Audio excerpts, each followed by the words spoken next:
नमस्कार साथीहरु, स्वागत छ सबैजनालाई। धुलो अचारको रेसिपी लिएर आएकी छु। कडी पत्तालाई डन्ठाइसँग मज्जाले धुएर सुकाए, 2 घाम सुकिसकेपछि छोड्याएर चुरुम चुरुम पारेर मिक्सीमा पिसेर धुलो बनाए। यता मसलामा छ ज्वानो, मेथी, सौंफ, धनिया, जीरा, कालो जीरा र कालो तोरी 1-1 चमच सुखाइ भुटेर धुलो बनाए। यो लप्सी सुकेको हो, यसलाई पनि धुलै बनाए। अनि यता फिलुङ्गे 1 बटुका सुक्खा भुटेको, फ्ल्याक्स सीड पनि सुक्खा भुटेको आधी बटुका, कडी पत्ताको धुलो आधी बटुका, भटमासको धुलो 1 बटुका, सबै सुखाइ भुटेको हो। यो चाहिँ हो फर्सीको दानाको धुलो, यो सेतो तिलको धुलो आधी बटुका, अनि खोर्सानी चाहिँ खस्रो खस्रो गरी आफूलाई कति चाहिन्छ र अघि मसलाको धुलो, नुन स्वाद अनुसार, यो लप्सीको धुलो आधी चमच।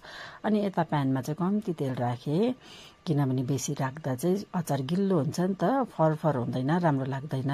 तेल तातिसकेपछि हिङ राखे, ग्यास सानो पारे, अनि चप गरेको अदुवा लसुनमा पनि राखे, मजाले भुटेर रातो रातो बनाए। हेर्नुहोस् है, अब अलिक यतिको रातो भइसकेपछि चाहिँ हर्दी राखेर ग्यास अफ गरिदिए, किनभने हर्दी डढ्छ नि त।